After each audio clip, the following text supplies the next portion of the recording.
یہ لکھا ہے کہ میں نے اس کو طلاق دے دی، چاہے وہ گواہ اس میں موجود ہوں یا نہ ہوں، افضل اور اولا یہ ہے کہ گواہ بنائے جائیں. اگر گواہ نہیں بھی ہیں تو وہ طلاق واقع ہو جائے گی. اگر اس نے یہ الفاظ لکھے میں نے اس کو طلاق دے دی، ٹھیک ہے، اور وہ کہتا ہے میں نے اس کو طلاق دے دی تھی یا میں اس کو طلاق دوں گا، یہ مستقبل کے لیے یا ماضی کے لیے کہہ رہا ہے کہ میں نے دے دی تھی حالانکہ نہیں دی تھی. اس کا مطلب یہ ہے کہ یہ خود کنفیوز ہے اور اس کو نہیں پتا. اس صورت میں پھر کیا ہوگا؟ نہیں، طلاق واقع نہیں ہوگی اس لیے کہ اس نے دی نہیں تھی. یہ کہہ رہا ہے میں نے دے دی تھی. جھوٹی خبر کو جو وجہ ریپیٹ کر رہا ہے، وہ تو کر رہا ہے نا، میں وہی تو کہہ رہی ہوں. اس کو جانچنے کا طریقہ کیا ہوگا؟ جی ہمارے مطابق فقہ جعفری کے مطابق میں نے عرض کیا کہ وہ جب طلاق رجعی کا وقت پیریڈ گزر جائے گا اور طلاق بائن فائنل ہو جائے گی تو اس صورت میں پھر وہ صیغے کہلاتے ہیں. ہمارے یہاں نکاح میں بھی صیغے جاری کیے جاتے ہیں اور اس میں نکاح میں بے شک گواہوں کی ضرورت نہیں ہے، لیکن طلاق کی صورت میں لیکن آپ کے یہاں تو یہ چیز ہے. مگر جو ہم اگر بات کر رہے ہیں اہل حدیث کی یا ہم بریلوی مکتبہ فکر کی بات کر رہے ہیں تو وہاں پہ تو یہ چیز بھی بڑی کنفیوزنگ ہو گئی نا کہ جی وہ طلاق ہوئی یا وہ طلاق نہیں ہوئی، اس کو پہ کس طرح سے جانچا جائے گا. پھر آپ کے یہاں تو یہ بھی مہلت ہم نہیں دے رہے کہ اگر وہ ایک طلاق مان لی جائے کہ اگر اس کا جھوٹ بھی ہے یا سچ بھی ہے اس کو ایک طلاق مان لی جائے اور اس کے بعد عدت گزارنے سے قبل رجوع کی آپ اس پہ ایک وہ بھی کر دیں کہ جی ٹھیک ہے آپ رجوع کر سکتے ہیں، یہ بھی آپ کو ریلیکسیشن مل جائے. ایسا بھی نہیں ہو سکتا. اب یہاں جو صورتحال ہے اگر تو اس پورے کیس کو اسٹڈی کیا جائے پھر اس کے اوپر کوئی اسٹیٹمنٹ جاری کی جائے. اب مسئلہ یہ ہے کہ وہ پرچہ ڈال کے چلا گیا، ٹھیک ہے. اب اس سے پوچھا جائے کہ یہ تم نے لکھا ہے، یہ بھی تو ہو سکتا ہے ہمسایہ لکھ کے ڈال گیا. اب وہ اپنی بات پر قائم ہے. نہیں وہ اپنی بات پر قائم ہے، وہ اپنی بات پر قائم ہے کہ ہم نے اس کو طلاق دے دی تھی، مہر بھی دے دیا تھا نہ، جبکہ اس نے طلاق دی تھی نہ اس نے مہر ادا کیا تھا. یہ کہاں سے آیا کہ اس نے نہیں دی تھی؟ اس سے یہ پوچھا جائے گا، اس سے پوچھا جائے گا، وہ اپنے قول کی تشریح کرے گا. میں مجھے یہ گزارش کریں کہ الٹریسی اور اگنورینس جو ہے نا وہ سب سے بڑا پرابلم ہے. عورت کو خود اہل حدیث فقہ حنفی فقہ جعفری کے مطابق عورت کو معلوم ہونا چاہیے. ٹھیک ہے. اور اگر کہتی ہے اور اگر یہ کہتی ہے کہ مجھے اس نے طلاق نہیں دی، یہ طلاق اس کی اس نے جو طلاق دی ہے، مثلا فقہ جعفری والی عورت وہ کھڑی ہو جائے بات کرے کہ میں طلاق لینا نہیں چاہتی، یہ مجھے طلاق اگر دینا چاہتا ہے تو یہ پورے پروسیس سے گزرے اور اس پروسیس سے گزرنے کے بعد اس کو اویئرنیس ہونی چاہیے. مدنی صاحب آپ فرمائیے کہ عورت یہ بات کہنے کی جسارت رکھتی ہے کہ جی اس نے مجھے طلاق نہیں دی، اس کی بات مانی جائے گی ہمارے معاشرے میں؟ نہیں، اگر عورت کہتی ہے طلاق نہیں دی اور مرد کہتا ہے میں نے طلاق دی ہے تو ظاہری بات ہے اس کی بات مانی جائے گی. لیکن اگر مرد نے طلاق نہیں دی تھی اور اس نے لکھا اس میں کہ جی میں نے ان کو طلاق دے دی تھی، مرد سے حلفیہ بیان لیا جائے گا کہ کب دی تھی آپ نے طلاق.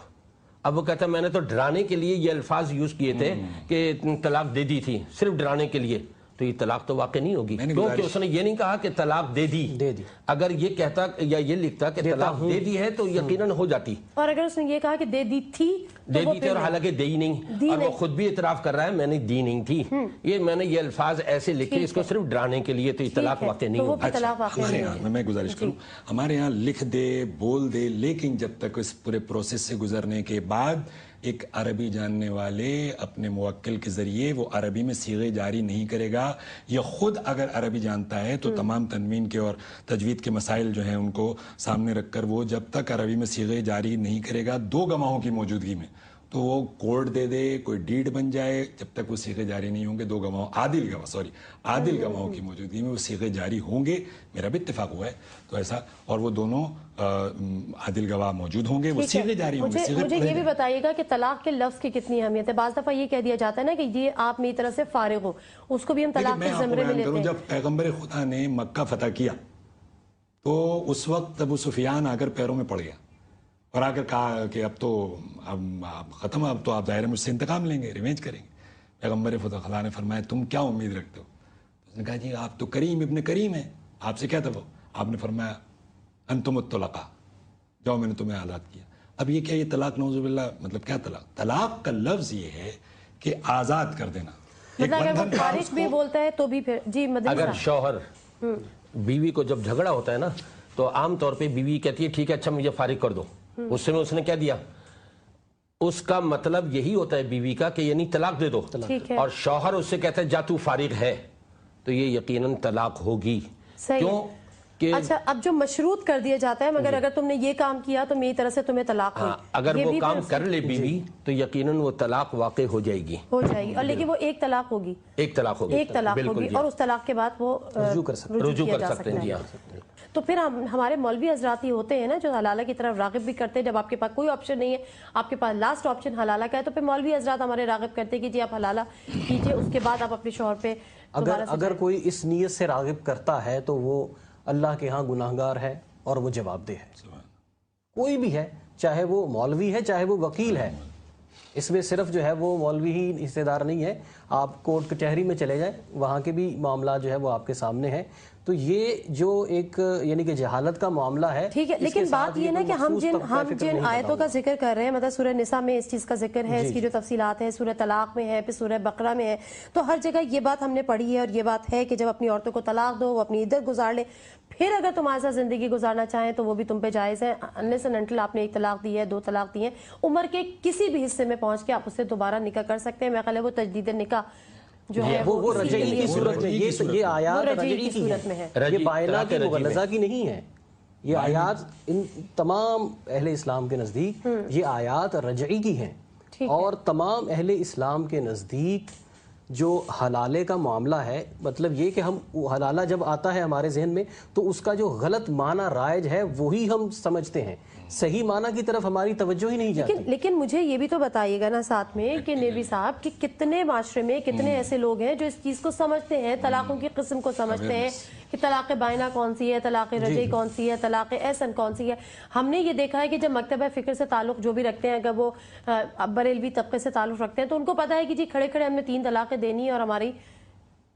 Chapter close. جو جھگڑے والی نوعیت ہوگی وہ سامنے آئے گی. اب وہ جھگڑے والی نوعیت میں اگر حلالہ ہوتا ہے تو اس کا بھی جو ہے وہ شور مچے گا. اب اس صورت میں جو ہے معاملہ جو سمجھنے کا ہے وہ یہ ہے کہ عوام کو بتایا جائے, اور عوام بھی کھلے دل سے, ہوتا یہ ہے کہ صرف نماز, روزے اور حج کے مسائل سیکھ لیتے ہیں, باقی مسائل کی ہمیں کچھ خبر نہیں ہوتی. آخر میں ایک بات اور کروں گی, یہ جو طلاق اسما کو استعمال کیا جاتا ہے کہ جی کہ نکاح نامے میں عورت بھی اپنا یہ حق محفوظ رکھ سکتی ہے کہ وہ بھی طلاق ہوتی ہے, تو وہ طلاق کے طریقہ کار میں اس میں کیا فرق ہے؟ عورت بھی ایک دفعہ دے دے گی,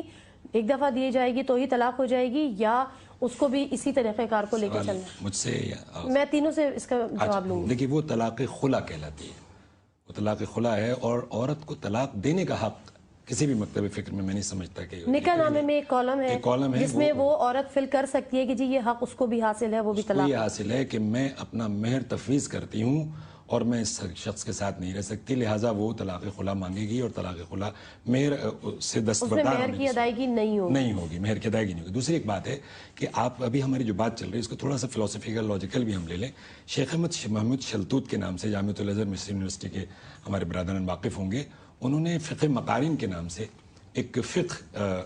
کی ترویج کی تھی, اور یہ فرمایا تھا کہ جس طریقے سے حنبلی, مالکی, شافعی اور حنفی فقہ ہیں, اسی طریقے سے فقہ جعفری آئلی قوانین میں, یعنی نکاح, طلاق, وراثت وغیرہ وغیرہ, رضاعت وغیرہ, اس معاملے میں فقہ جعفری سے رجوع کیا جائے. اچھا, ان کے ہاں جو معاملات ہیں وہ, یہ ظاہر ہے کہ میں اپنی وکالت کر رہا ہوں, معذرت کی مجھے ضرورت نہیں ہے, ظاہر ہے ہمارے برادران سے یہ اپنی بات کریں, میں اپنی بات کرتا ہوں, تو اس کے مطابق جو ہے آئلی قوانین میں ان کی طرف سے وہ, حالانکہ ان کا تعلق ظاہر ہے کہ فقہ اہل سنت سے تھا, اور تو اس طریقے سے میں نے 2-4 حوالے دیے ہیں. تو اس میں میں یہ سمجھتا ہوں ایک آخری جملے کے طور پر کہ لوگوں کے سامنے اگر ہم